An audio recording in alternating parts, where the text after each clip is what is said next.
बहुत बहुत स्वागत है। तो साथियों, जैसा कि मैंने आप सभी साथियों से कहा था कि बहुत ही जल्द आपकी एग्रीकल्चर की सबसे उत्कृष्ट कक्षाओं के लिए हमारे जो आदरणीय गुरुजी हैं एग्ज़ाम ज्ञान मंत्रा पे specially UP triple S C की जो आपकी AGTA की भर्ती है, इसकी आपको सबसे उत्तम तैयारी करवाने के लिए आज से आदरणीय हमारे गुरुजी हैं doctor Laxmikant Mishra ji, horticulture department के HOD, आपकी कक्षाएं एग्ज़ाम ज्ञान मंत्रा पे कंप्लीट करवाएंगे। सबसे उत्कृष्ट तैयारी अब UP triple S C AGTA exam की एग्ज़ाम ज्ञान मंत्रा पे आपको करवाई जाएगी। तो आगे की क्लास हमारे आदरणीय गुरुजी कंप्लीट करवाएंगे। गुरुजी।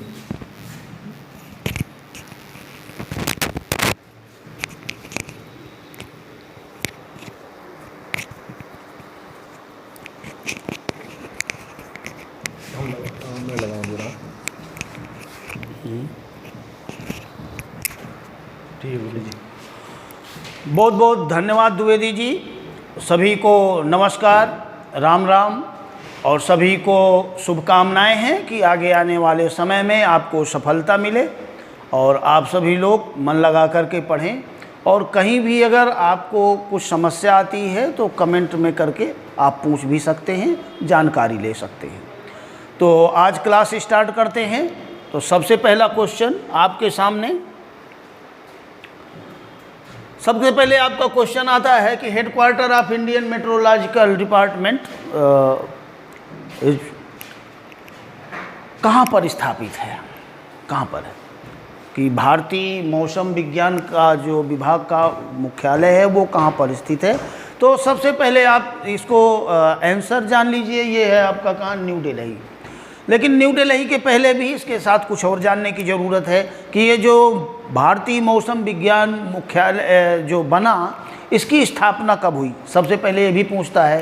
तो ये स्थापना इसकी हुई 1875 1875 में इसकी स्थापना होती है। और कहाँ होती है? सबसे पहले शिमला में, और शिमला के बाद इसको स्थानांतरित कर दिया जाता है पूना महाराष्ट्र। देखिए, जो शिमला में स्थानांतरित किया गया तो जो शिमला की क्लाइमेटिक कंडीशन है वो डिफरेंट है। वहाँ पर क्या है, ठंडी जलवायु है, टेम्परेट क्लाइमेट है। उसके बाद इसको जब पुणे स्थापित किया गया, पुणे दक्षिण भारत में है, थोड़ा सा वहाँ गर्मी। इसके बाद इसको जब दिल्ली में स्थापित किया गया और तब से लगा करके ये लगातार दिल्ली में स्थापित है। तो ये आपका आंसर हुआ। इसका दिल्ली में भारतीय मौसम विज्ञान का मुख्यालय दिल्ली में स्थापित है। नेक्स्ट क्वेश्चन आपका आया कि भारत सरकार द्वारा NITI Aayog national institution for transforming India, ये सबसे पहले जो वर्तमान में है अस्तित्व में, ये जनवरी 15 में आया। लेकिन इसके बैकग्राउंड अगर जाते हैं तो इसके पहले ये आपका था प्लानिंग कमीशन, यानी इसका नाम था योजना आयोग। और योजना आयोग की स्थापना हुई थी सबसे पहले 15 मार्च 1950 को। 15 मार्च 1950 देश स्वतंत्र हुआ आपका 1947 में तत्कालीन, और उस समय स्थिति भी बड़ी खराब थी। योजना आयोग का गठन हुआ था कि जो भी गतिविधियां विकास से संबंधित हैं वो बनाई जाएंगी, और ये काम था योजना आयोग का। और योजना आयोग का अध्यक्ष जो होते थे तत्कालीन प्रधानमंत्री हुआ करते थे। पंडित जवाहरलाल नेहरू इसके पहले अध्यक्ष थे। क्यों? क्योंकि अध्यक्ष वही उस समय प्रधानमंत्री थे। इसके बारे में और कहा जाता है, कभी कभी कंपटीशन में आता है कि जो योजना आयोग, अब तो योजना आयोग था क्योंकि अब वर्तमान, तो ये आपका योजना आयोग अस्तित्व में पहले था, अब वर्तमान में नहीं है। वर्तमान प्रधानमंत्री माननीय नरेंद्र मोदी जी ने अब इसका नाम बदलकर योजना आयोग को समाप्त करके और उसकी जगह पर ये national institution for transforming India, यानी इसी को हिंदी में क्या कह देते हैं, नीति आयोग। नीति आयोग भी लगभग सेम वैसा ही है, और ये 1 जनवरी 15 से प्रभावी हो गई। इसका भी अध्यक्ष कौन होता है? प्रधानमंत्री होता है। ये जो कुछ भी भारतीय परिदृश्य में ये इसके विकास से संबंधित जो भी योजनाएं हैं, गतिविधियां, उसकी समीक्षा, निर्माण, ये काम ये करती है। तो ये कब से अस्तित्व में आया? ये आपका आया जनवरी 1915 से योजना आयोग के बारे में भी कई बार क्वेश्चन आए, अगर आता है तो उसकी स्थापना हुई थी 15 मार्च 1950 को। अगर पूछा जाए योजना आयोग के पहले अध्यक्ष कौन थे, तो पंडित जवाहरलाल नेहरू थे। नीति आयोग के अगर पहले अध्यक्ष हैं तो वो आएगा नरेंद्र मोदी। अभी आया कि जो ट्रोपोस्फियर में क्या होता है कि जैसे ऊंचाई पर जाएंगे तो क्या होता है, कितना टेम्परेचर इसका घटता है। तो troposphere the decrease in temperature, तो डिक्रीज टेम्परेचर कैसे होता है और कितना हाइट में, विद हाइट जैसे जैसे जाएंगे। तो ये आप इसको आप ये देखिए कि क्षोभ मंडल आखिर होता क्या है। अगर आप जानते हैं ठीक है, नहीं जानते हैं तो क्षोभ मंडल, ये आपकी पृथ्वी यहाँ पर है। पृथ्वी के ऊपर जैसे हम जाते हैं, कई बार आपने देखा होगा हम यहाँ से पहाड़ों में जाते हैं, पहाड़ी एरिया में क्या होता है, वहाँ पे बहुत ठंड पड़ती है, इसीलिए हम गर्मियों में कहाँ जाते हैं, पहाड़ी एरिया में। यहाँ पर जिस समय गर्मियों में हम लोग टहलते हैं वहाँ पर क्या है, वहाँ स्वेटर पहनना पड़ता है, क्यों, ठंडी है। ठंडी क्यों है, पहाड़ी एरिया है, पहाड़ी एरिया की ऊँचाई पर है। तो समुद्र तल से ऊँचाई जैसे जैसे बढ़ती है क्या होता है, ठंडक बढ़ती जाती है। तो ये क्षोभ मंडल, यहाँ पर ऊपर हम जब जाते हैं देखते हैं तो ये 3 तरह के, देखिए सबसे पहला आता है आपका, एक परत होती है और उसी परत का नाम होता है क्षोभ मंडल, ट्रोपोस्फियर। सेकेंड मंडल जब जाएंगे तो इसको क्या कहते हैं, समताप मंडल, या इसी को क्या कहते हैं, स्ट्रेटोस्फियर। थर्ड में जाएंगे इसके बाद उसको क्या कहते हैं, आइनोस्फीयर, मीजोस्फीयर या आयन मंडल के नाम से जानते हैं। इसकी कभी कभी दूरी पूछ लेता है तो इसका होता है 8 से 18 तक, और इसका होता है 18 से 50, इसका होगा 50 से 80। जैसे जैसे हम ऊपर जाएंगे किलोमीटर में, यहाँ से जाएंगे तो क्या होगा, सबसे पहला काम हमारा टेम्परेचर को घटना शुरू हो जाता है। ये कृषि के दृष्टिकोण से क्षोभ मंडल सबसे इम्पॉर्टेंट है। सबसे इम्पॉर्टेंट किस लिहाज से है, क्यों, क्योंकि यहाँ पर जितनी मौसम संबंधी घटनाएं हैं, चाहे आंधी हो, तूफान हो, चक्रवात हो, बरसात हो, सभी कुछ यहीं पे घटता है। आपके यहीं पर पेड़, यहीं पर बिल्डिंग, यहीं पर पहाड़ी, तो यहाँ पर ये घटना, ये मंडल है, कृषि के दृष्टिकोण से बहुत इम्पॉर्टेंट है। इसमें जैसे जैसे हम ऊंचे जाएंगे तो क्या होगा, टेम्परेचर घटना शुरू हो जाता है। और यही इस क्वेश्चन में पूछा गया है कि जो टेम्परेचर घटता है ऊंचाई पे जाने पे किस अनुपात पे घटता है, वो घटता है आपका 6.5 डिग्री सेंटीग्रेड पर किलोमीटर, ये इसका अनुपात है। इसमें 6.6 लिखा हुआ है, 6.5 है, तो ये हो गया। दूसरा आएगा, अब आप इसको देखिए, यहाँ पर ये आपका आ गया सेकंड वाला, जो ये आया यहाँ से लगा के इस बीच का, इसको कहते हैं समताप मंडल, स्ट्रेटोस्फियर। यहाँ से जैसे ही क्षोभ मंडल खत्म होता है, ऊपर की ओर जाएंगे, टेम्परेचर क्या होता है, बढ़ना शुरू हो जाता है। यहाँ पर टेम्परेचर घटेगा, यहाँ पर टेम्परेचर बढ़ेगा। और ये जो मौसम होता है यहाँ का बिल्कुल शांत, ना कोई आंधी ना तूफान। और यही कारण है कि जितने हमारे जेट विमान, इंजन वगैरह उड़ाए जाते हैं, वो कभी भी इस क्षोभ मंडल की परत में नहीं उड़ते हैं। ये हमेशा कहाँ उड़ेंगे, समताप मंडल में, स्ट्रेटोस्फियर में। यहाँ नीचे से उड़ेंगे पहले ऊपर की ओर, और फिर यहाँ आ जाएंगे समताप मंडल में। और यहाँ से जहाँ भी जाना है, जिस दिशा में जाना है, इसी मंडल पे, इसी ऊंचाई पे जाएंगे, क्योंकि वहाँ पर किसी प्रकार की समस्या नहीं है, तो उनके दुर्घटनाग्रस्त होने की संभावना ना के बराबर होती है। इसके बाद आता है आपका आइनोस्फीयर, ये एक और परत होती है। यहाँ पर टेम्परेचर जिस तरह से क्षोभ मंडल में घटना शुरू हुआ था, यहाँ से टेम्परेचर फिर घटना शुरू होता है। तो टेम्परेचर के लिहाज से पहले घटेगा, दूसरे समताप मंडल में बढ़ेगा, जा करके तीसरे मंडल में फिर घटता ही है। तो टेम्परेचर का हो गया। इसका कृषि के दृष्टिकोण से, आंधी तूफान जितना है, यहाँ पर जेट हवाई इंजन उड़ते हैं, आपके जीएस के दृष्टिकोण से इम्पॉर्टेंट है। तीसरा आपका जो आता है आइनोस्फीयर। आइनोस्फीयर में क्या होता है, यहाँ पर जो रेडियो तरंगें हैं, ये सबसे पहले यहाँ तक जाती हैं।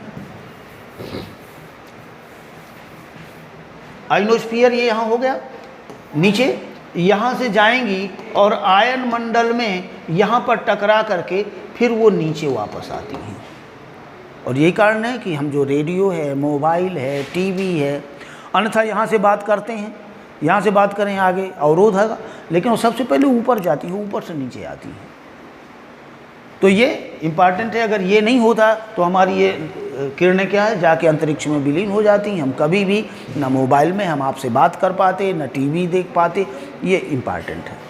तो क्वेश्चन उस लिहाज से ये है, कृषि के दृष्टिकोण से सबसे महत्वपूर्ण कौन है? क्षोभ मंडल है। यहीं पर पूरी घटनाएं हैं। इनका विस्तार हाँ ध्रुवों में होता है, कभी कभी 18 से 18 तक 8 से 18 तक होता है, कहीं कहीं 8 से 16 किलोमीटर भी लिखा हुआ है। तो कभी अगर इसका पूछ ले जाए कि औसत क्या होता है, तो लगभग कहीं कहीं 12 किलोमीटर भी लिखा जाता है। तो इस पर बहुत ज़्यादा जाने की ज़रूरत नहीं है।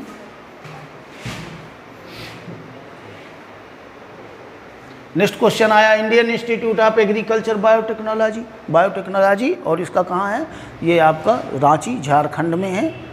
पहले बिहार में हुआ करता, तब झारखंड स्टेट बन गया तो रांची, और वहीं पर रांची में ही है एक लैक रिसर्च इंस्टीट्यूट, लाख रिसर्च इंस्टीट्यूट। और लाख भी चूँकि अपने एग्रीकल्चर में आता है, जो जितने भी बेनिफिशियल इंसेक्ट हैं, बेनिफिशियल इंसेक्ट में आपका रेशम का है, रेशम का तो कर्नाटक में है, लाख का है तो लाख का आपका रांची में ही है। तो आप दोनों याद रखेंगे, लैक रिसर्च इंस्टीट्यूट भी और उसके साथ ही बायोटेक्नोलॉजी का भी। तो ये रांची में है। गेहूं अनुसंधान निदेशालय कहाँ पर है? Directorate of wheat research. ये कहाँ है? इसका भी आंसर सीधा करनाल माने हरियाणा। हरियाणा एक ऐसा स्टेट है कि यहाँ पर 3 चीज़ें हैं। एक तो आपका NDRI, national dairy research institute, वो भी करनाल में है, उसको भी पूछते हैं। इसके बाद ये व्हीट डायरेक्टोरेट रिसर्च का है। और जो तीसरा है national soil and soil salinity research institute, केंद्रीय मृदा एवं मृदा लवणता अनुसंधान संस्थान। मृदा लवणता अनुसंधान संस्थान वहाँ खोलने की कौन ज़रूरत पड़ी? आज इस पर भी थोड़ा सा आप जान लीजिए। भारत में ICAR गवर्निंग बॉडी है। कभी पूछते हैं IARI ICAR में क्या अंतर है? ICAR गवर्निंग बॉडी है, जबकि IARI क्या है? IARI एक तरह से यूनिवर्सिटी है, डीम्ड यूनिवर्सिटी का दर्जा मिला 56 में उसको, और वहाँ पर क्या है? यूनिवर्सिटी काम करती है। ICAR ने क्या पूरे देश में अपने खोल रखे हैं। ICAR ने जहाँ भी खोले हैं तो उनमें एक मृदा लवणता अनुसंधान संस्थान, जिसकी हम बात कर रहे हैं, बाकी तो और विस्तार में फिर कभी करेंगे, ये खोला वहाँ पर हरियाणा में। हरियाणा में क्यों खोला? क्योंकि हरियाणा में ज़रूरत थी इसकी। आप ये जानिए, कभी कभी क्वेश्चन आपके कंपटीशन में आता है कि नहरों के किनारे वाली जो भूमि हैं, या ऐसी भूमियाँ जहाँ नहरों से लगातार सिंचाई होती है, वो ज़मीन कैसी हो जाती है? वो ज़मीनें आपकी कैसी हो जाती हैं? क्षारीय प्रवृत्ति की। क्षारीय प्रवृत्ति माने हरियाणा में एक बहुत बड़ी क्षारीय भूमि है। आप जितनी पुरानी बिल्डिंग्स हैं ना, पुरानी बिल्डिंग्स वहाँ देखिए, नई बिल्डिंग बनाई है 100 ईयर है, कोई 100 ईयर नहीं, 50 साल में वो खंडहर बन जाती हैं पुरानी बिल्डिंग। इतना जो नोन लगना भी उसको कहते हैं। धीरे धीरे जो भी ईंट लगी है, नंबर 1 ईंट लगाइए, लेकिन वो वहाँ से धीरे धीरे घुनना शुरू हो जाती है। ज़मीन बहुत वैसा हो गया। तो वहाँ पर इस चीज़ की ज़रूरत थी। नहरों का जाल बना था। पंजाब है एक, तो दूसरा हरियाणा है। पंजाब हरियाणा दोनों की राजधानी भी एक है। तो हरियाणा में इसलिए खोला गया कि वहाँ पर इसकी एक बहुत बड़ी समस्या थी। तो निश्चित याद रखिए कि कौन सा? Indian soil and soil salinity research institute, ये करनाल में है। गेहूं का डायरेक्टोरेट भी करनाल में है, NDRI करनाल में है, 3 करनाल में है। तो ये कहाँ हुआ? करनाल, ये हरियाणा में आपका हुआ। नेक्स्ट क्वेश्चन, पोमोलॉजी शब्द की उत्पत्ति। The term pomology has been derived in which language? किस भाषा से लिया गया, किस भाषा से उत्पत्ति हुई है? तो देखिए, जहाँ पर लॉजी शब्द आपको लिखा मिल जाए, आप ये समझ लीजिए कि वो किस भाषा का शब्द है? ग्रीक भाषा का शब्द है। अन्यथा ज़्यादातर लैटिन है, अरेबिक और इनके तो बहुत सिलेक्टेड ही हैं। जैसे कि फ्रेंच भाषा का शब्द क्या है?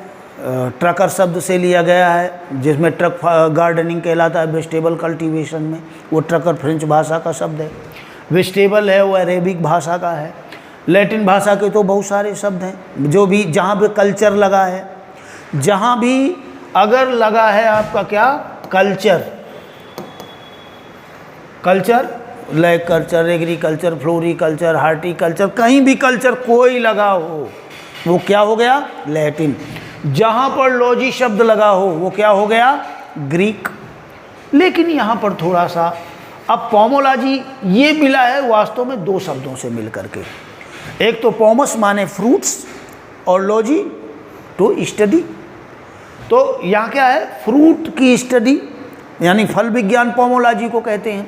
पोमोलॉजी फल विज्ञान। अब ये पोमस है लैटिन वर्ड है और लॉजी आपका क्या है ये आपका ग्रीक वर्ड है। तो केवल पोमोलॉजी एक ऐसा वर्ड है जो कैसा है मिक्सचर है, जो लैटिन का भी है और ग्रीक का भी है। लेकिन अगर कहीं अब इसमें आया आपका ग्रीक है लैटिन है दोनों, अगर यहाँ पर दिया होता है अरेबिक या फ्रेंच की जगह पर कि बोथ ए एंड बी, तो हम क्या सबसे पहले लगाते बोथ ए एंड बी, चूँकि पोमोलॉजी क्या है ये लैटिन भी है और ग्रीक भी है। लेकिन अगर इस तरह से कहीं आता है तो यहाँ पर लास्ट का चूँकि लॉजी इम्पॉर्टेंट है, पोमोलॉजी अगर ऐसा आता है तो ग्रीक लैंग्वेज का वर्ड है। लेकिन अगर कहीं दिया होता बोथ ए एंड बी तो हम सबसे पहले फर्स्ट में क्या करते बोथ ए एंड बी। तो इस क्वेश्चन का आंसर है ग्रीक लैंग्वेज का। पूसा मंजरी पूसा नवीन किस्म किसकी हैं, तो पूसा मंजरी पूसा नवीन ये सभी बॉटल गार्ड लौकी की किस्में और इम्पॉर्टेंट और कई बार क्वेश्चन में आई। लौकी की एक और इम्पॉर्टेंट किस्म है और उसका नाम क्या है, उसका नाम है पूसा मेघदूत। और ये पूसा मेघदूत इसलिए भी इम्पॉर्टेंट है कि ये लौकी की या पूरी सब्जियों में सबसे पहली हाइब्रिड वैरायटी है। तो फर्स्ट हाइब्रिड वैरायटी या बॉटल गार्ड या फर्स्ट हाइब्रिड वैरायटी या वेजिटेबल दोनों में हम क्या लगाएंगे पूसा मेघदूत, और ये किसकी है बॉटल गार्ड की है। एक और पूसा शब्द, पूसा माने ये कहाँ से निकाली गई, अगर कभी आ जाए कि पूसा मंजरी या पूसा मेघदूत कहाँ से निकाली गई तो इसका सीधा सा मतलब होता है कहाँ, ये आपका आएगा IARI न्यू दिल्ली। इस पर भी कई सारा आता है। देखिए पूसा शब्द, अगर पूसा शब्द कभी आता है तो पूसा क्यों कहते हैं या फिर इसकी चर्चा करेंगे। अभी क्वेश्चन है आज इसका आंसर हो गया था पूसा मंजरी बॉटल गार्ड। आधारी बीज फाउंडेशन सीड, फाउंडेशन सीड आप जानते हैं nucleus seed, breeder seed, foundation seed और उसके बाद रजिस्टर्ड सीड, सर्टिफाइड सीड। तो 5 टाइप्स होते हैं सीड के, लेकिन इंडिया में क्या होता है रजिस्टर्ड सीड का कहीं उल्लेख नहीं है, रजिस्टर्ड यहाँ पर नहीं उगाते हैं। तो यहाँ पर और जो ये ब्रीडर सीड है, ब्रीडर सीड साइंटिस्टों के मतलब का है, फाउंडेशन सीड भी उन्हीं का है। अपने यहाँ का किसानों को अगर कह दिया जाए कभी किसानों को कौन सा बीज दिया जाता है तो वो सर्टिफाइड सीड दिया जाता है। तो सीड प्रोडक्शन में अब अगर देखें तो सबसे पहले जो शुद्धता होती है आनुवंशिक सबसे ज़्यादा किसमें, न्यूक्लियस से तो है ही मेन मटेरियल है जेनेटिक मटेरियल। तो ब्रीडर, फाउंडेशन और उसके बाद क्या आएगा, वो आएगा आपका रजिस्टर्ड आएगा।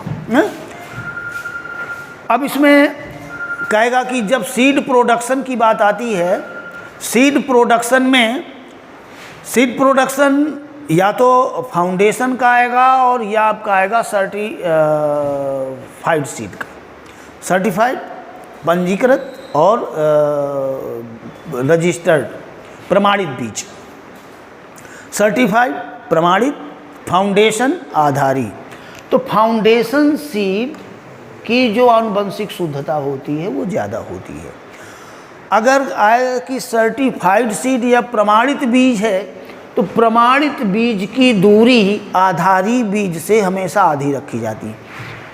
उत्पादन हेतु पृथक्करण दूरी माने आइसोलेशन डिस्टेंस। आइसोलेशन डिस्टेंस का मतलब है कि अगर यहाँ पर हम सीड फार्म करते हैं सीड प्रोडक्शन, तो सीड प्रोडक्शन में अगर कोई दूसरा खेत है तो वहाँ पर कहाँ तक उस पर हम दूसरी फसल बैगन की नहीं उगा सकते हैं। तो इनके बीच की ये जो दूरी है उसको कहते हैं आइसोलेशन डिस्टेंस। आधारी है ज़्यादा रखेंगे, सर्टिफाइड है कम रखेंगे। तो ये पूछता है कि अगर आपको फाउंडेशन सीड का प्रोडक्शन हो रहा है तो उनमें आइसोलेशन डिस्टेंस क्या रखेंगे, तो यहाँ पर रखते हैं 200 मीटर। अगर 200 मीटर से कम कर देंगे तो क्या होगा, तो नज़दीक हो जाएगा और वहाँ पर क्या है, एक दूसरे के पॉलिनेशन होने की संभावना होगी। तो वहाँ पर जो सीड क्वालिटी है वो फाउंडेशन की नहीं हो पाएगी, इसलिए दूरी रखते हैं। जबकि यही सर्टिफाइड में अगर पूछता तो वो होती है 100। सर्टिफाइड सीड फाउंडेशन सीड से हमेशा हाफ डिस्टेंस में या हाफ आइसोलेशन में रखी जाती है और ये लगभग सभी क्रॉप्स में है। अभी कोल क्रॉप्स वगैरह है उसमें तो और बहुत ज़्यादा दूरी रखते हैं। फाउंडेशन सीड कितना रखते हैं, 1600 मीटर माने, और सर्टिफाइड का कितना रखते हैं, 1000 माने, 1 किलोमीटर, और ये कहाँ 1.5 किलोमीटर से ज़्यादा रखते हैं। बिल्ली सा चेहरा किसका एक दैहिक विकार है, तो बिल्ली सा चेहरा माने कैट फेस जिसको कहते हैं। तो कैट फेस का आपको देखें, ये कैट फेस, इस तरह का जो ये चित्र बन जाता है, ये इसको कहते हैं कि कैट फेस की समस्या। और ये किस में आती है, आपने चित्र देख ही लिया होगा किसकी समस्या। तो ये मेन चीज़ हो गई है कि किसकी, ये आपकी हो गई टोमेटो की। ये होता क्यों है कभी कभी पूछता है। तो ये टोमेटो में जो ये कैट फेस की समस्या होती है, ये एक तो इसमें जो स्टाइल है उस पर भी नहीं, लेकिन जो मेन है, मेन ये बहुत कुछ टेम्परेचर पर निर्भर करता है।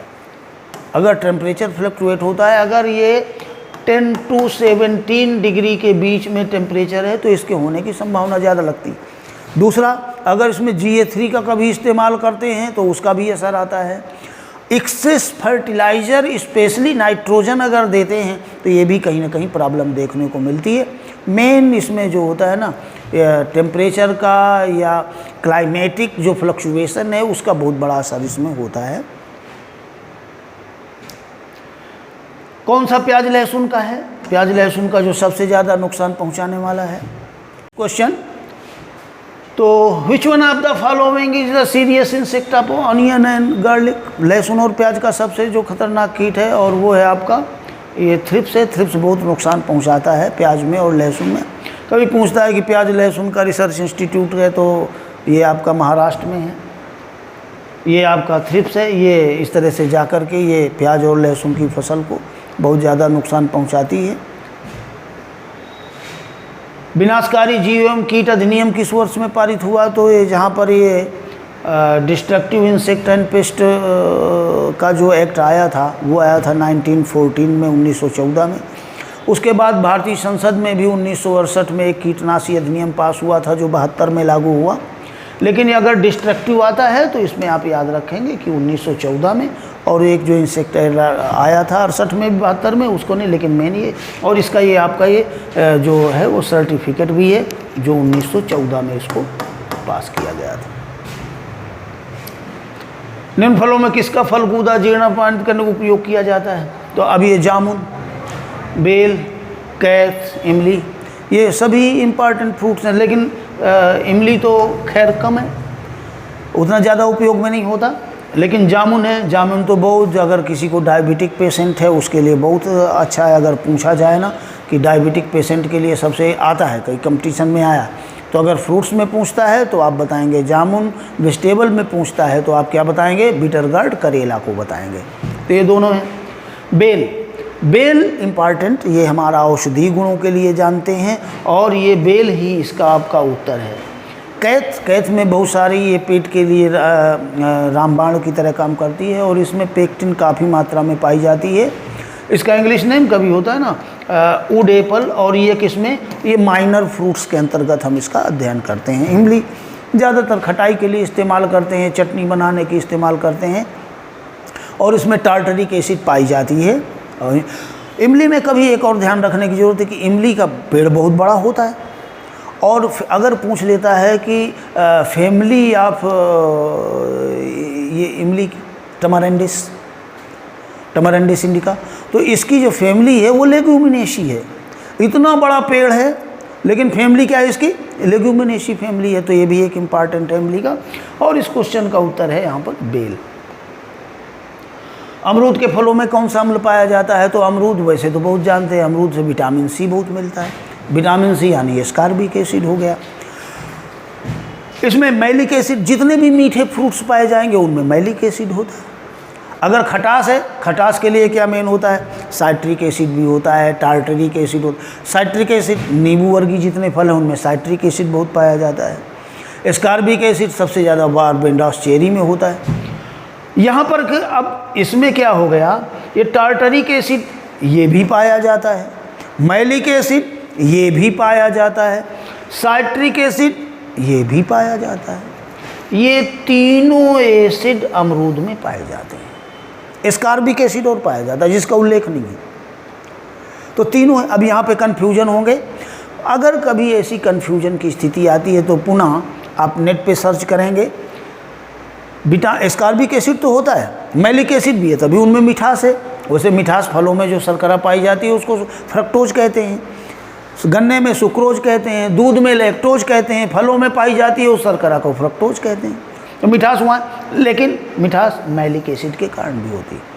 यहाँ पर अगर अब कन्फ्यूजन आएगा तो कन्फ्यूजन के आधार पर आप सबसे पहले क्या करेंगे, साइट्रिक एसिड का लगाएंगे। वैसे साइट्रिक एसिड नींबू वर्गीय फलों में बहुत है, लेकिन अमरूद में भी है, और ये तीनों हैं। और बहुत बहुत धन्यवाद आप सभी को।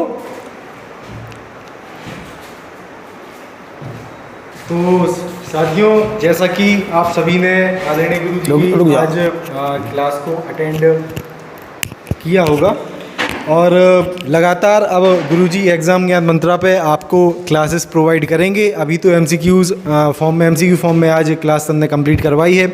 आदरणीय सर, जो आपके मोस्ट इंपॉर्टेंट टॉपिक्स हैं एग्रीकल्चर टीए एग्ज़ाम के, अपने लगातार थ्योरी भी आपकी और एमसीक्यू सारी चीज़ों को एग्ज़ाम ज्ञान मंत्रा पे आदरणीय सर कंप्लीट करवाएंगे। एक सर्वश्रेष्ठ तैयारी आपकी कृषि की, जैसा कि हम लोग सुन रहे हैं कि एजीटीए में अपना एग्रीकल्चर का थोड़ा ज़्यादा पोर्शन रहने वाला है, तो उसी के क्रम में आदरणीय सर आपके एग्ज़ाम के दृष्टिकोण से हर एक चीज़ जो आपके लिए इम्पोर्टेंट है बताएंगे और कवर करने का हम लोग यहाँ पे प्रयास करेंगे। आदरणीय सर, बहुत बहुत धन्यवाद, शुभकामनाएं हैं सभी। आप तैयारी करिए और लगातार क्लासेज कीजिए, मन लगा करके पढ़िए, और कभी भी कोई भी आपके अगर क्वेश्चन है या कन्फ्यूजन है तो आप बात करेंगे, आपका कन्फ्यूजन भी दूर किया जाएगा। जो भी आपके इस क्लास से रिलेटेड क्वेश्चन है आप कमेंट बॉक्स में पूछ सकते हैं, आदरणीय सर आपके उत्तर वहाँ पर दे देंगे। थैंक यू, धन्यवाद।